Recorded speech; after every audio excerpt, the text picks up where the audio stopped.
1, 2, 1, 2. Uh, yeah, yeah, yeah.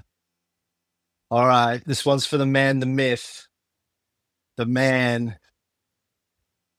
Ray Bear. He has no hair, lives in a cave, y'all. He don't care. Reading Route War like he was there, dropping bombs of truth. So you better beware. He's the co-host king, the rage machine.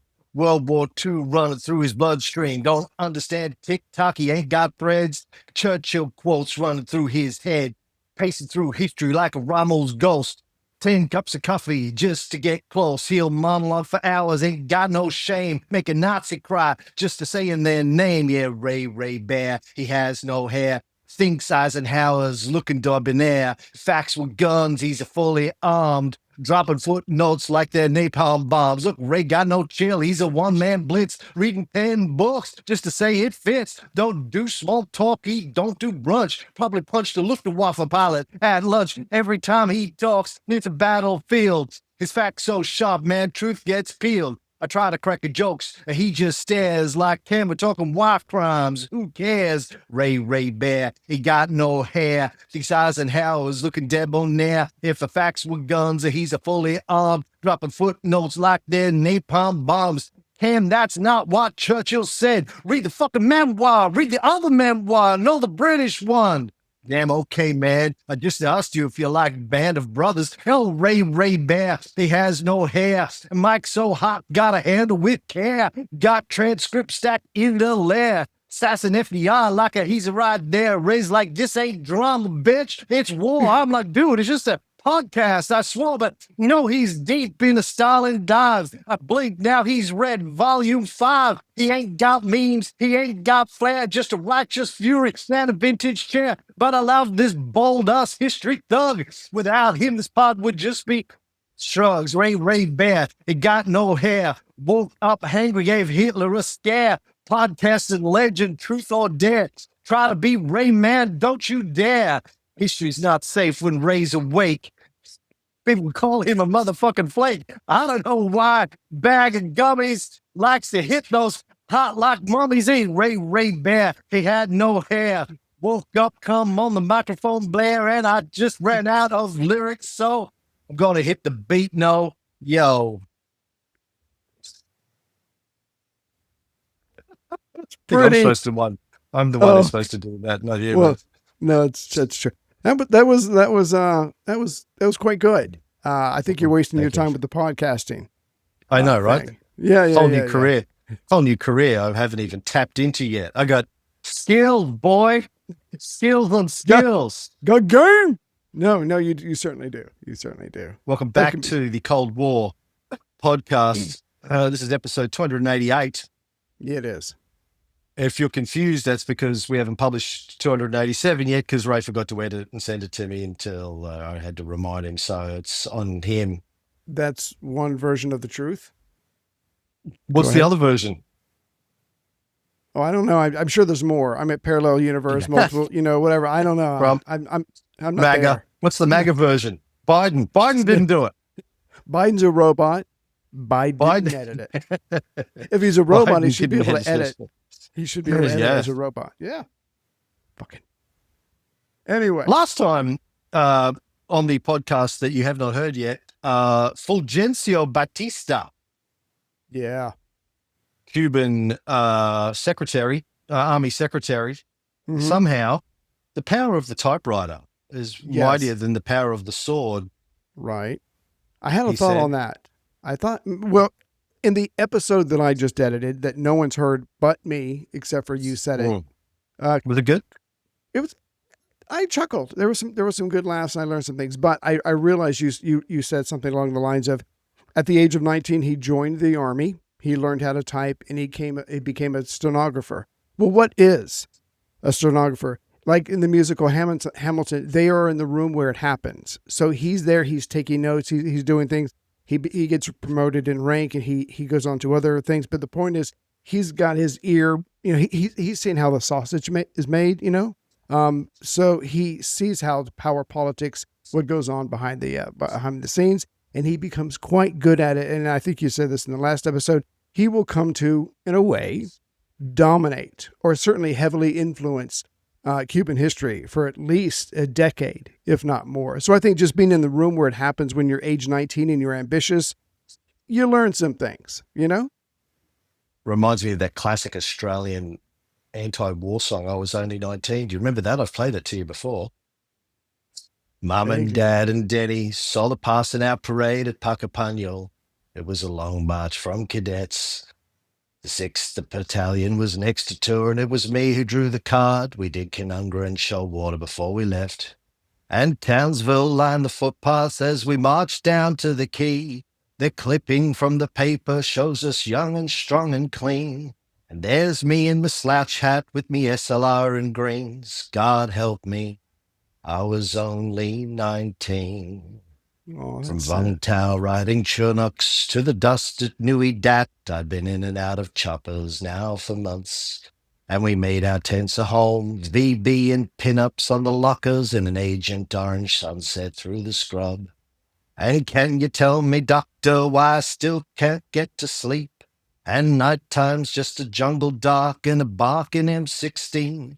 And what's this rash that comes and goes? Can you tell me what it means? God help me, I was only 19. That was good. Again. Anyway, it's a great song. Look it up on Spotify. I can't play it here because the fucking law. Let me capitalism. But red gum. Red Not gum. red rum. No, That's different. Different. That's backwards. But red gum. Yes, I was only 19. Great song. Cool. So Fulgencio Batista organizes a civilian government to be led by Colonel Mendieta, leader of what was left of the old Liberal Party. This is in 1934. In the next 6 years, how many governments will Cuba have, Ray? You act like that's crazy. That they would have a lot. I'm gonna see. Let me roll the dice. 6, 7, 5. I don't know. You probably wanted a specific number, but I'm gonna go with 7. Sounds right to me. I think that's reasonable. 7 governments in 6 years. That sounds like a well-run organization. Yeah. Chaos, people. Chaos. Yeah. 7 governments in 6 years. And Batista is the puppet master behind all of them. And then finally, in October 1940, 30 years before I was born, not that that's a conspiracy. I'm not saying that I was responsible for this because I was a time traveler. We're not saying it. Not saying that. You can't prove. Do your research, people. You can't prove that I am not a time traveler. Did or did not. / rap god. He finally submitted himself, Batista this is, for election and was successful. Yes. And for the next 4 years, 1940 to 1944, he was extremely popular in Cuba. Why, Ray? Well, I would love to give him credit to say that he was a tree-hugging, liberal, hippie, kissing babies, No, it was the war. World War II. Remember, was it a couple of episodes we said, when World War came along, World War I came along, people couldn't hardly get sugar except from Cuba. So prices went up. They made shit tons of money. Same thing in World War II. People can't get sugar from Asia and from Europe. They're getting it from Cuba. Prices go up. They produce a lot more. So the outside events just kind of raised everybody's boats in Cuba. And so whether he was good or bad or whatever, they're going to remember this time fondly because everybody's making money. Having said that, this man is a master. He knows how to play the game. He knows who's in the White House. And so he's like, if you ask me now, I'm a social democrat. If you ask me a couple of years from now, I know what I'm going to tell you. But for right now, I'm a chameleon. I'm a social democrat. I believe in this stuff. Unions, universities, love it until I don't. The point is, I'm your guy. But it was a good time for the country, i.e., it was a good time for him. Yeah. I have some stats, which I'll get to in my notes a bit later about how well the economy was doing. But before we get to that, I want to point out that in 1934, when he managed to remove Grau San Martin as Right. president, the university professor who was not beloved by the United States, and replaced him with Colonel Mendieta, Mm-hmm. who was more acceptable to the United States. A military dictatorship is really what they wanted, a military government, keep the Right. people in check, particularly the darkies. Sure. The US dropped the Platt Amendment Mm. and signed a new treaty with Cuba. They retained their military base at Guantanamo Bay. I'm not sure if you've ever Right. heard of that place, Ray, but a good chance that if I ever come to visit you, that's where I'll end up. You better come and visit me. I'll send you a strippergram, but I probably won't be there in person. So no, the way things are going in this country, several of us from America might end up in Guantanamo Bay. Do you think you get daily deliveries of Cuban cigars when you're in Guantanamo Bay? Is that like you get some gruel to eat Right. Right. and a Churchill Right. sized cigar? Mm. I think you put too much faith in the American system. And don't worry, a lot of us have made that mistake. I'm going to go with no. I think you're going to be the cigar maker. Including the Not senator that got handcuffed today for yeah. When trying to and talk. I just watched the video. Okay, now you know that I am not.